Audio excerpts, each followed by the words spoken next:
All right, ladies and gentlemen, welcome back to News Around the NFC East. This is going to be my bi-weekly show where I cover issues going on in the division that my team plays in. So we're going to be looking at the Eagles, the Cowboys, and the Giants. I came up with a show 2 weeks ago where I had pretty much covered this topic, and I decided to do it bi-weekly as opposed to every week because it's getting harder and harder to find news clips every week and information. Usually there's stuff every week on at least one or two of these teams. However, to get something on all three teams has proven to be a little bit more difficult. I've come up with maybe a couple of ideas, but I've decided just to do it bi-weekly to kind of give myself a little bit of a good pace setter. So if there are any suggestions that you guys have, I'm not doing mock drafts, by the way. So don't ask for a mock draft. I'm not that much into college football. And I don't know. I'm not a big fan of mock drafts, and I wouldn't take very much pleasure at all, and I wouldn't put a whole lot of effort into doing it. And I really don't want to cheapen the quality of my videos. So, having said that, if you guys have any suggestions or things that you want to hear coming from each one of these representations of these teams, then by all means, go ahead and put something in the comments and let me know. So, moving on into the information that we have coming out of all three camps, the one thing that I would definitely like to reiterate is that in no way, shape, or form am I expert in the regards of the Dallas Cowboys, the Philadelphia Eagles, and the New York Giants. These are just my opinions on my channel, so you guys can calm down. More often than not, I'm usually probably close to the mark. I may be even wrong.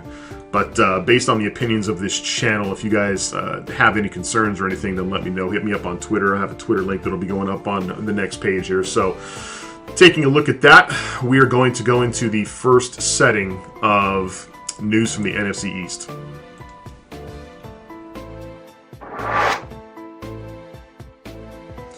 Okay, taking a look at the team that we're going to be covering right now is going to be the Philadelphia Eagles. Philadelphia Eagles news is a couple articles that I looked up and was taking a look at some information that was fairly interesting. Last time I covered some of the offensive line issues. This is going to be a major focus of the Philadelphia Eagles this offseason, shoring up some money or shoring up some roster situations to try to figure out how to better that offensive line for the Philadelphia Eagles. Now, talking about that right tackle position, the center position, of course, that was something I covered. You can catch that. Then go on to my last video and you guys will definitely see it there. However, this week we're going to concentrate a little bit on Jason Peters. There were a couple articles that came out on the big left tackle coming out of Philadelphia, taking a look at pretty much the team approaching Jason Peters about taking a pay cut. This was something that wasn't out of the realm of possibility, something that a lot of people were looking forward to, and it's pointed that they would be approaching him now because now is the time to approach him about that stuff to find out if he's going to be down for the idea, to see what kind of money they can shore up, if at all, or if this is going to be an option to cut him.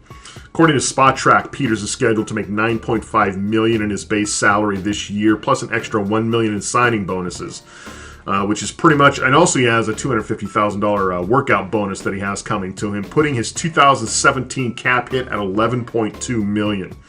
So the Eagles have currently, they have some cap concerns going into the 2017 season with some free agency situations that are coming up. They're looking for some room to shore up for some of their spending to be able to put some weapons around Carson Wentz.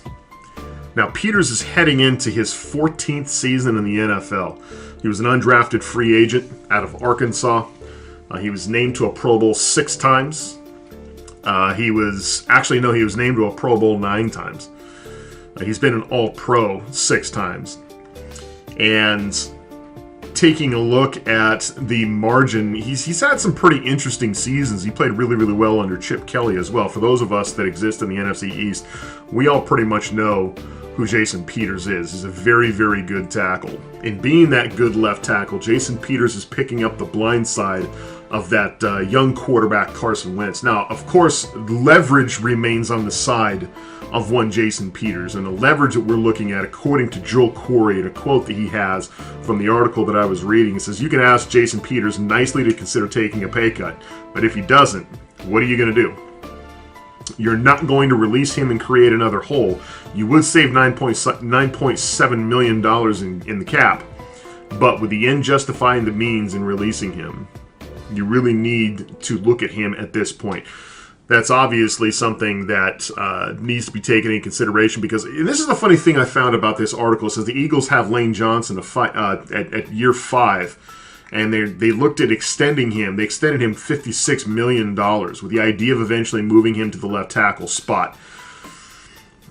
I find that interesting, giving him an extension with the idea of moving him to left tackle. You'd move him to left tackle with confidence, giving him that money. But obviously, with the benefit of hindsight, the Lane Johnson move may not have necessarily been the right one for the Philadelphia Eagles, because Lane Johnson comes with several issues. The issue that I have with this move is you just don't take a right tackle and move him to left tackle to replace an all-pro caliber talent of Jason Peters. Now, taking a look at Lane Johnson, obviously a right tackle who comes with a little bit of controversy himself. We're talking about an individual who faced a 10-game suspension for violating performance-enhancing drug policy for his second time. If he gets popped again, he faces a 2-year ban. Not necessarily somebody that you want to invest a left tackle slot into. So, with just 2 years remaining on Peters' deal, he's scheduled to make the base salary of $10 million with a cap number of just over 11 in 2018. Now, these are all very interesting facts. I just don't necessarily know if replacing Peters right now is something that you want to do, especially after getting Zach Ertz, Vinny Curry, and Fletcher Cox, their restructured deals. It's going to be, I don't know, it's going to be interesting to find out what it is that they do here. Personally, I don't necessarily think replacing Peters is going to be an option.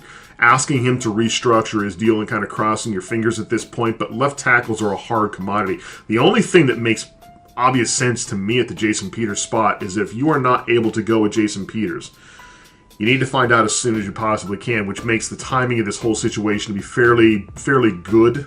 It's still early in the off season, but if you find out that he's not willing to restructure his deal and you're looking to freeing up that cap space by letting him go, then obviously you've got to go with a left tackle in the draft with your first round selection.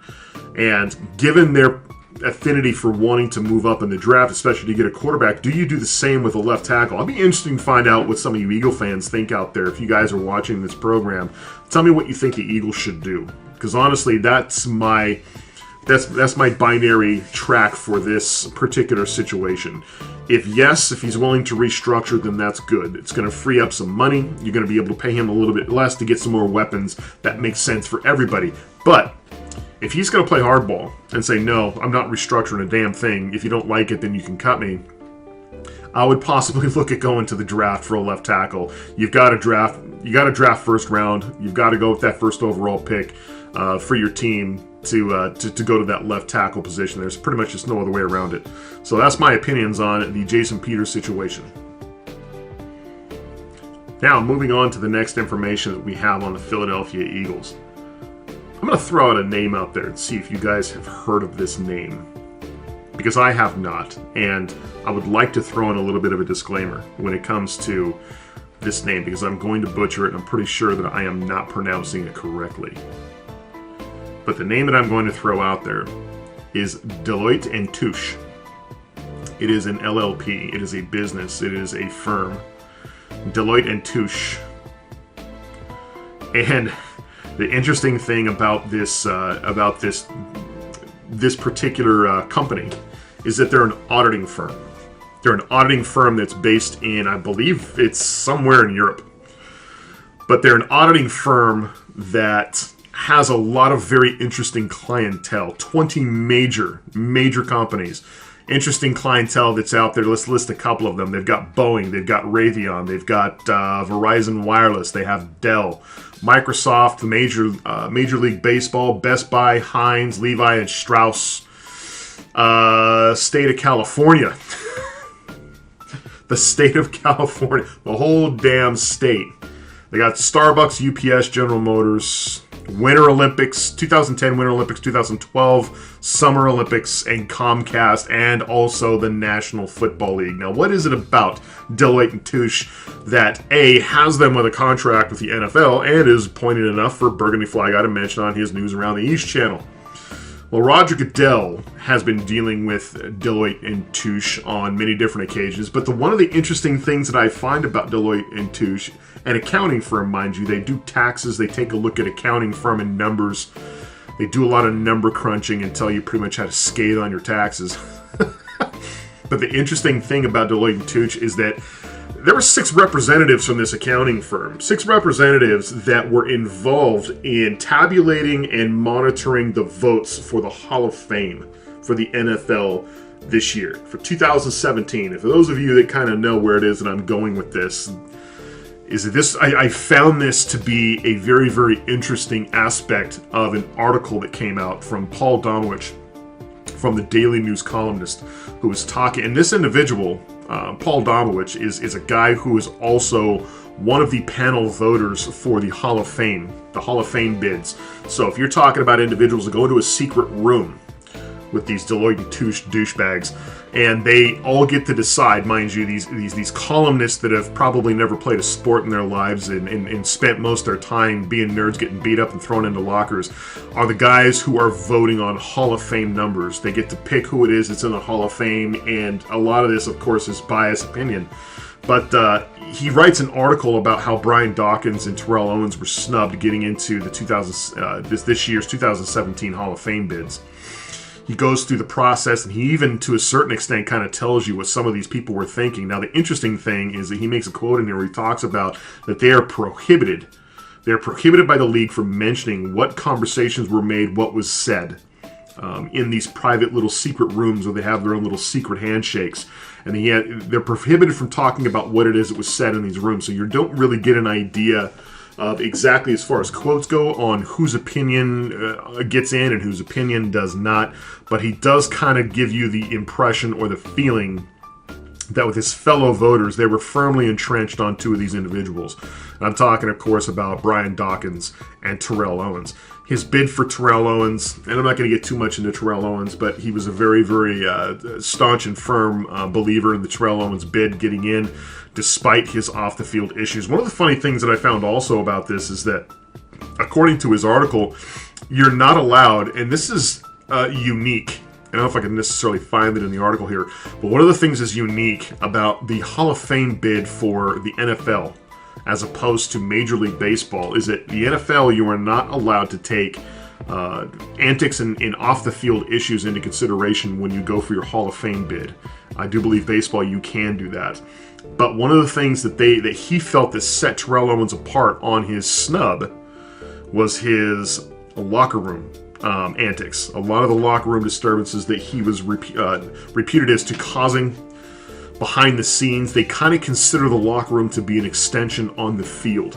Not only that, but his antics on the sidelines that, of course, made primetime television. He is a firm believer also that Terrell Owens was a guy who is pretty much going to miss out on future bids as well, just because these voters are firmly entrenched on the belief that he does not belong in Canton.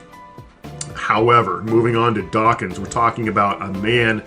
This is his first year of eligibility and one of the better safeties to pretty much play in his era, who came in the same bid with, I believe it was Lynch. Yeah, it was Lynch. Lynch ended up getting in at the same time.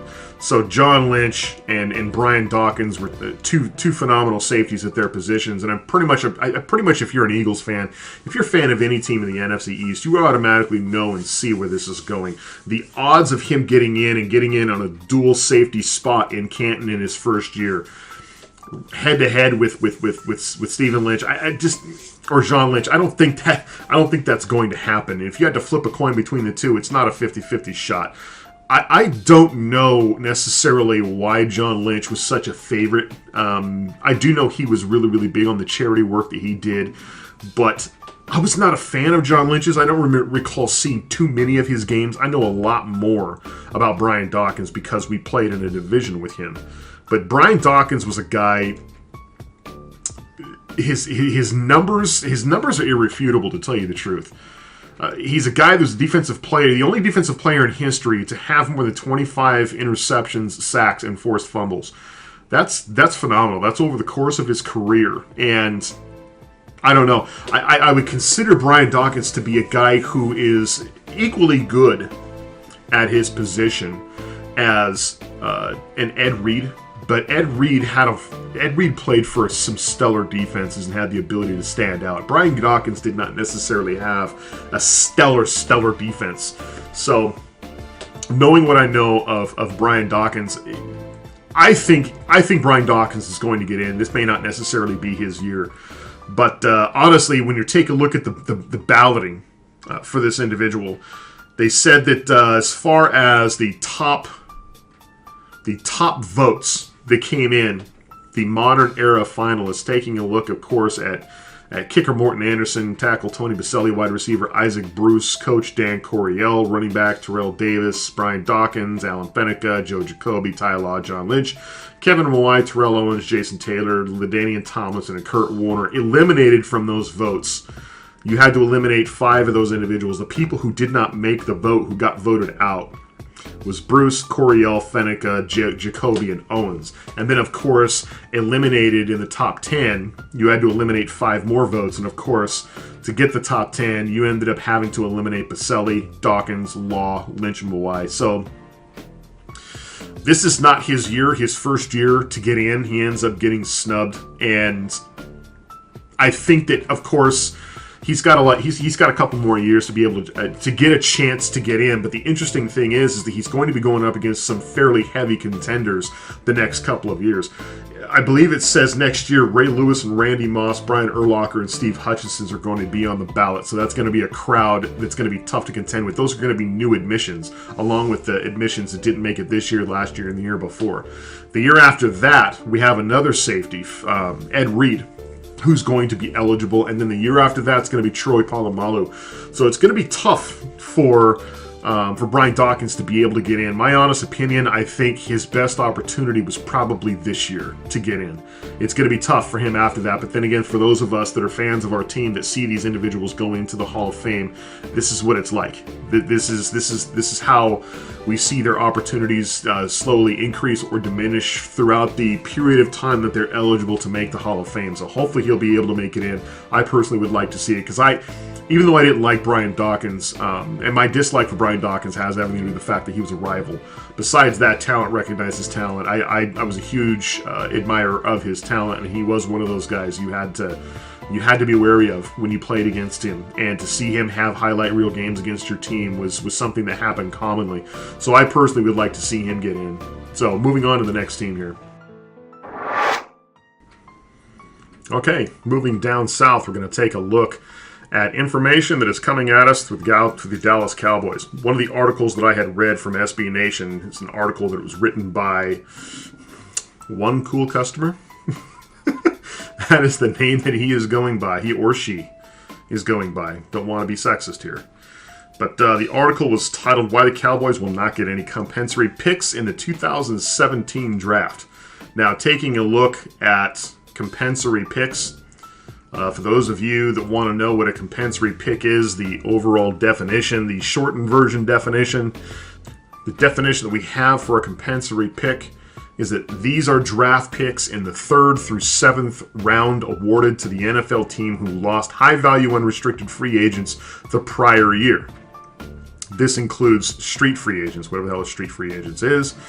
The actual formula you use to determine the type of pick is not known and is a closely guarded secret throughout the league. So, one cool customer writes an article talking about how the 2017 NFL Draft will not award the Dallas Cowboys any compensatory picks.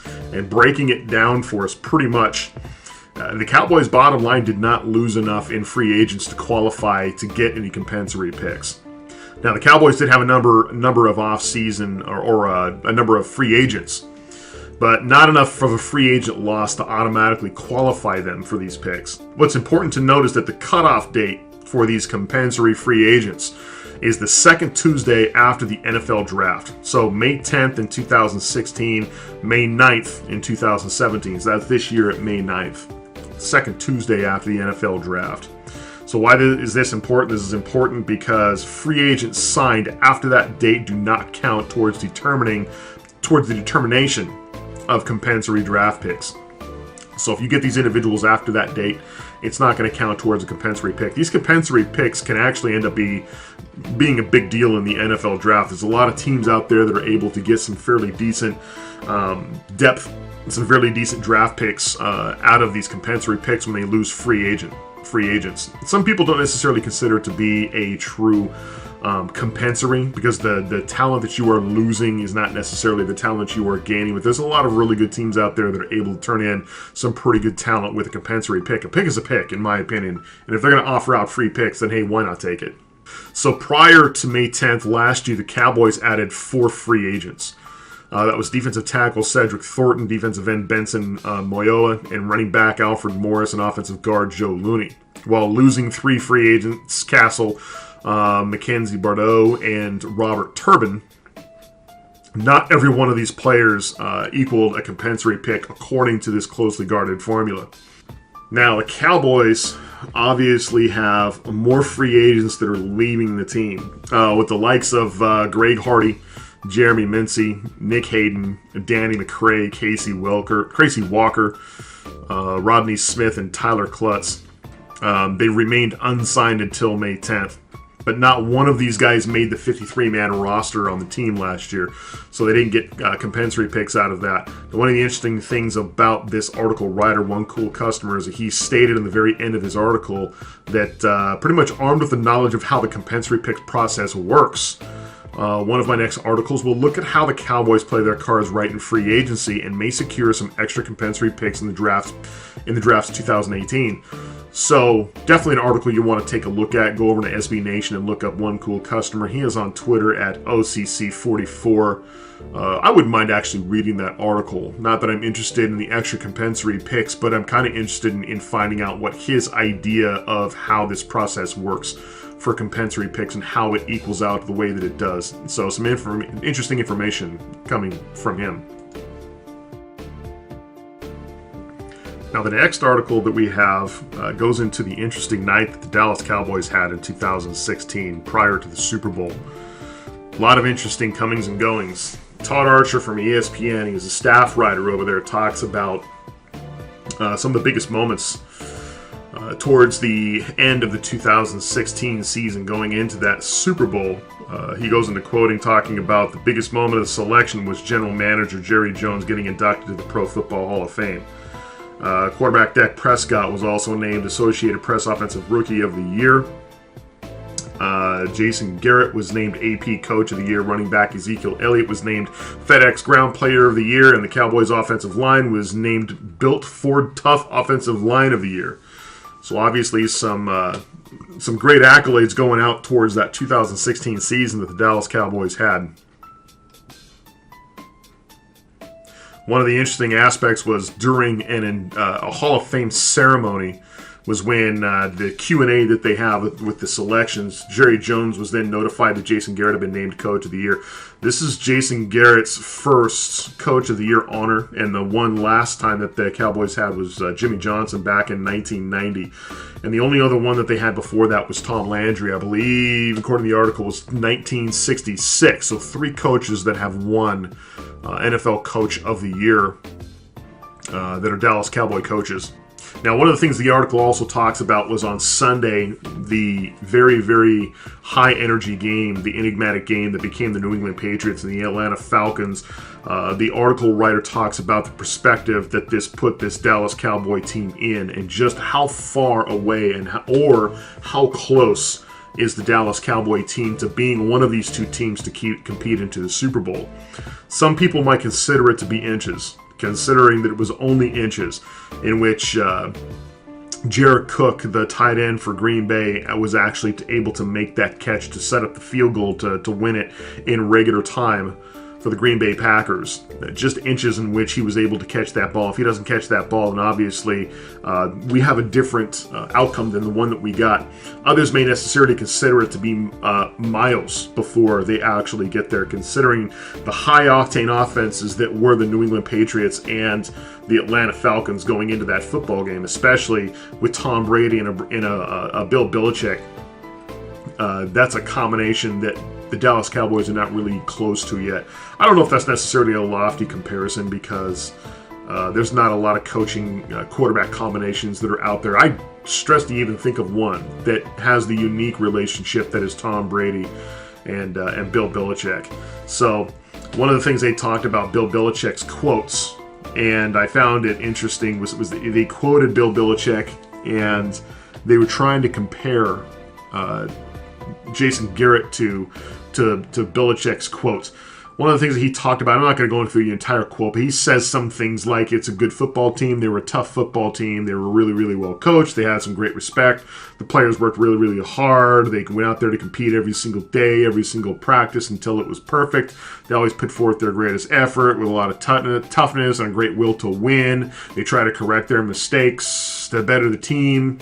And you got to maintain it all the way up until the very end of practice, the very last practice, until you actually go into the game in Houston on Friday. And they said, he tries to make it sound like, doesn't this sound exactly like what Garrett would say? This honestly sounds a lot like what a lot of coaches would say.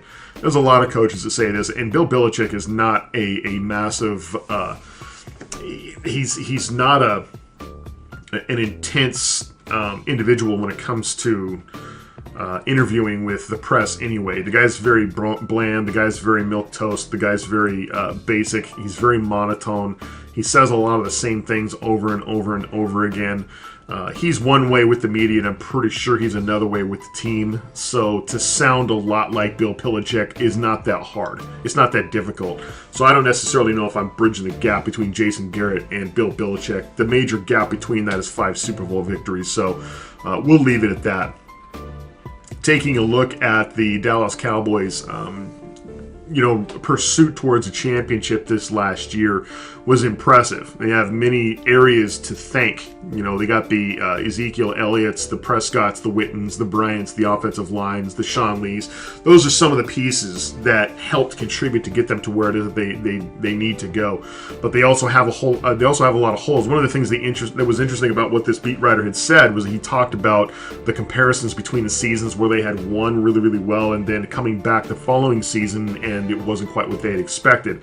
He talks about I think it is he remembers the 4-12 season in 2015, and that was just after they had finished 12-4 from 2014. And then, of course, when they had finished 3-13 in 2016 here, what's this 2017 season going to look like? There's several instances where this has taken place, and honestly, this is an NFC East thing as well, where you finish on top, and then the following year, your team doesn't necessarily do so well. It's been like that in this division for about the last 10 or 15 years. So I don't know if I would necessarily go on to say that the Dallas Cowboys are going to finish a whole lot worse this next year than they did last year, because there's a night and day difference, in my opinion, between the 2015 Dallas Cowboys and the 2017 Dallas Cowboys. There's a huge difference. They're not predicated on a lot of different things. Which running back they're going to go with. They know the running back they're going to go with. That offensive line is stout. It's going to be there for several years to come.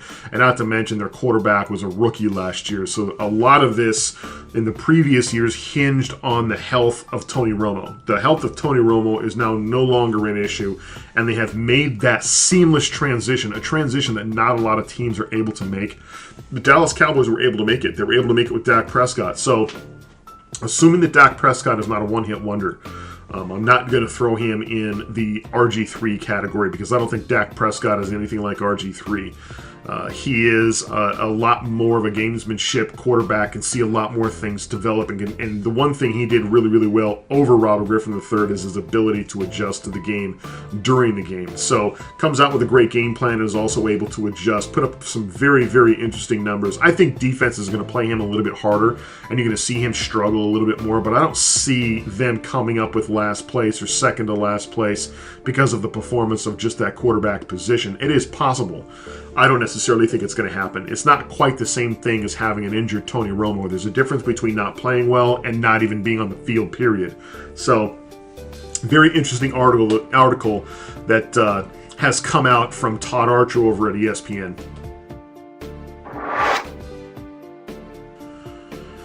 Okay, moving on to the New York Giants. One of the interesting articles that I had taken a look at was an article that was covered by sportsmanias.com and actually referenced NJ.com's article about Victor Cruz. Now, the subject of Victor Cruz is a very interesting one. A lot of New York Giant fans will tell you they pretty much already see the writing on the wall with this guy. But it is an interesting article, and I thought that I would bring it up and mention it. Victor Cruz, of course, had been quoted at an interview at Nickelodeon's Superstar Slime Showdown at the Super Bowl. And it was also in Media Row, quoting the same thing, that he had not yet heard from the New York Giants as far as his contract. He said that he is just handling things accordingly, going about his business, and is going to wait until he hears from the Giants, but obviously his heart tells him that he wants to stay in New York. Now, in reference to his deal, the deal that he is looking at, of course, Victor Cruz, who is the age of 30, is scheduled to cost $9.4 million against the cap for the New York Giants in 2017, and they could save up to $7.5 million if they end up cutting him, according to OverTheCap.com. Now, what's also important to take in is the fact the other important stat to consider is that he has had only one touchdown. For a former slot receiver, only one touchdown this last offseason. Now, it is certainly possible the Giants move on from Victor Cruz. And it's something that is probably going to happen, considering he's been phased out of Ben McAdoo's offense, and also they've pretty much kind of replaced him. Also, they've kind of replaced him out of that slot position and moved him to wideout. Now, outside of his performance, he ended up getting moved to that outside position. He ended up getting replaced by Sterling Shepard. Sterling Shepard's more of their slot receiver now. There is the possibility the Giants could probably move him to the outside as a speed option along with Odell Beckham Jr., but highly unlikely with that cap hit, to tell you the truth.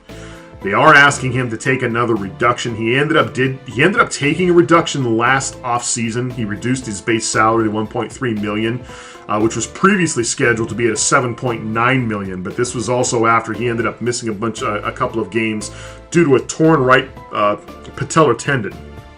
And then, of course, he torn the left calf in 2015, so he's had some injury issues that's probably going to end up dropping his number. One of the things that was asked him during this media frenzy that we had prior to the Super Bowl is, would it be better if he was to be released by the team and ended up playing more regularly in a slot position for another team? And he ended up saying that that's a good question. He doesn't necessarily know. He's just going to have to take the situation as it comes to him. It's not necessarily in his control. He was asked if he feels like there would be success elsewhere. He says that history probably says no. He says you take a look at guys that have moved on to greener pastures. Greener pastures, I'm assuming he's meaning whether it's playing time and money. Making more money playing at a different place hasn't necessarily panned out well for former Giants, according to him. This is a quote by him. So he says that they have not necessarily moved on to greener pastures and have done tremendously well. So I think this is one of his monikers to wanting to stay, one of his reasons for wanting to stay in New York. There's a lot of reasons why people think, or he thinks, as to why he needs to stay in New York. There's some business interests there. There's some other interests in New York that would make it easier for him if he was stationed there. One of the things that Victor Cruz ended up saying is that after missing 26 consecutive regular season games due to injury, he felt that his 2016 stat line was an improvement, with 39 catches, 72 targets for 586 yards and a touchdown in 15 games. And it was absolutely a building block. He considers that to be a building block. I would consider it to be a massive decline, personally, for a slot receiver to get bumped to the outside to only end up with 586 yards in 15 games. That's not very good. So building block or not with that cap hit, I don't necessarily think that Victor Cruz is going to be coming back to the New York Giants. I would be surprised, especially since they've pretty much already started phasing him out of that offense. So I think Victor Cruz needs to get used to the concept of probably not being back in New York after the season. Now, the last thing I wanted to focus on when it came to the New York Giants, this was the very last one that I wanted to hit on in regards to this particular subject, and I think for good reason. One of the things that I wanted to bring up was Eli Manning. Eli Manning, those of us that have the types of feelings that we do for Eli Manning, and being that he is a division rival for me, somebody who I consider to be a very, very good quarterback, a guy who has Super Bowl rings to back up his pedigree. But it's not necessarily on the football field that I'm going to be looking at in regards to this article. This article coming out of the New York Post is talking about his accolades coming from when he had won the Walter Payton NFL Man of the Year award. He was up as a finalist for this award, and he ended up sharing it. This is the third time that this has happened where two people ended up sharing this award, but he shared this award with Larry Fitzgerald. I'm not concentrating on Larry Fitzgerald because Larry Fitzgerald plays for the Cardinals, and we don't talk about Cardinals here. So in regards to Eli Manning, one of the things he had mentioned that was kind of interesting about that article is he said that the last time that he and Larry were head-to-head on an award together was in 2003 for the Heisman Trophy, and it didn't work out for either one of them that year. That year was the year that Jason White, the Oklahoma Sooner quarterback, ended up winning the Heisman Trophy. I had to look that up. I vaguely remember Jason White being the Heisman Trophy winner out of Oklahoma. That's how much of an impact that guy had on me. I had to look him up. But the interesting thing about Eli Manning is that he has been involved in charities for years. He's got many, many charities that he has started. He has many charities that he is a part of. He and his wife ended up founding the Eli and Abby Manning Children's Clinic in Jackson, Mississippi. They do a lot of work in Mississippi. They also do a lot of work in Louisiana. He said in a quote, and this is something I definitely want to quote because I find it to be an awesome quote. But he says that my commitment to help sick kids, he has a commitment to help sick kids. Their struggle isn't easy, but their spirits, their laugh, their smile, their belief that everything's going to be okay continually amazes me, and it hurts me at the same time. And I challenge anyone to help someone in need that you choose. Go out of your way to make a difference in a person's life, and I promise you that it's worth it. That was a quote from Eli Manning. Now, Eli Manning, like I said before, has been involved in many, many different charities and foundations, 7 of them that I have been able to find. The All-Star Kids Helping Kids, he's been a part of the March of Dimes, the Multiple Myeloma Research Foundation, the Phoenix House, Project Sunshine, Red Cross, and the St. Francis Food Pantries and Shelters. So he does a lot of really, really good work in the area of charity, and honestly, I think it's awesome that he ended up winning the Walter Payton Man of the Year award. Now, also in another article by NJ.com, it talks about Eli Manning being one of the top 40 philanthropists being named one of the top philanthropists under the age of 40. I take that back. I read that incorrectly. But it talks about his accomplishments on the football field, being a 2-time Super Bowl champion with many, many trips to the Pro Bowl, and now finally he's being recognized for his accolades off of the field as well. One of the interesting things that I want to talk about in this particular article, it says that in a recent analysis of IRS data from 2006 to 2012 by the Chronicle of Philanthropy, found the New Yorkers that gave 2.6% of their income to charity, and 8.8% decline during the 6-year period. During this last 6-year period, Eli Manning, the quarterback for the Giants, raised nearly $3 million over a 5-year period from 2007 to 2012, including a clinic that he built in Mississippi. I think that was the clinic that I had just mentioned, the one he ended up opening in Jacksonville, Mississippi. Does outpatient care for more than 75,000 children. Now, one of the things that Eli Manning had mentioned is that he had mentioned to a couple of reporters in the past that his family has always been involved in doing charity work. And one of the things that was brought up was the charity work that him and his brother had done during the Hurricane Katrina disaster. Him and his brother filled an entire plane with supplies that were suggested by the Red Cross en route to Baton Rouge to help some of the individuals that had fallen victim to Hurricane Katrina. Also, they had his father who had a golf tournament that was able to raise money for charity as well. And the whole family seems to be a part of that. I personally have seen some of the accolades that whole family had bestowed upon them when I actually took a trip down to Louisiana. They do a lot of work in the area. That's an area that I believe they grew up in when their dad was quarterback for New Orleans. So they do a lot of really, really good work down there. One of the interesting things about Manning is that he talks about people that come in that want to do charity work, that want to start a foundation. He says that when you get new guys that come into the Giants organization and they want to start their own foundation, he says that you basically have to narrow it down. You have to figure out what it is that you want to attack. What area do you want to do the most help? And just start with that as being your foundation. The foundation, or the the floor in which Eli likes to operate has to do with kids. He is the father of 3 kids himself, and he knows about the impact that sick kids have, and he knows that the impact that he can have being a quarterback in the NFL and the money that he makes. And he says he gets a lot of reward when it comes to a mail or a message from a family that he's been able to help that has had to drive hundreds of miles to be able to get the treatment that they need. But then when he opens up his clinic, it's right around the corner, and it's a much, much shorter commute, which ends up saving money. And these are things that really help him out in the efforts that it is that he is able to do.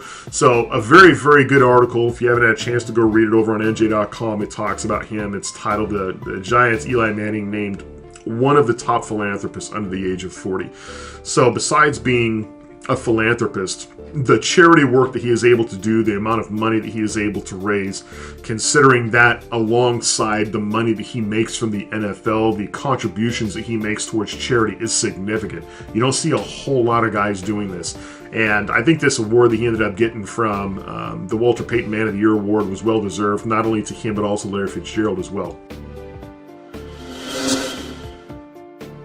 So that's going to do it for me, ladies and gentlemen. This is going to wrap up my week's episode of News Around the NFC East, where I peruse a couple of articles considering all the other 3 teams in the NFC East.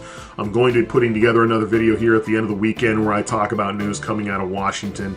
So look forward to that. There's a lot of things that are going on this offseason that are definitely worth covering. So if there are any suggestions you guys have, any things that you would like to see, go ahead and hit me up, and I'll see about including them. So you guys have a good weekend. We'll see you all next time.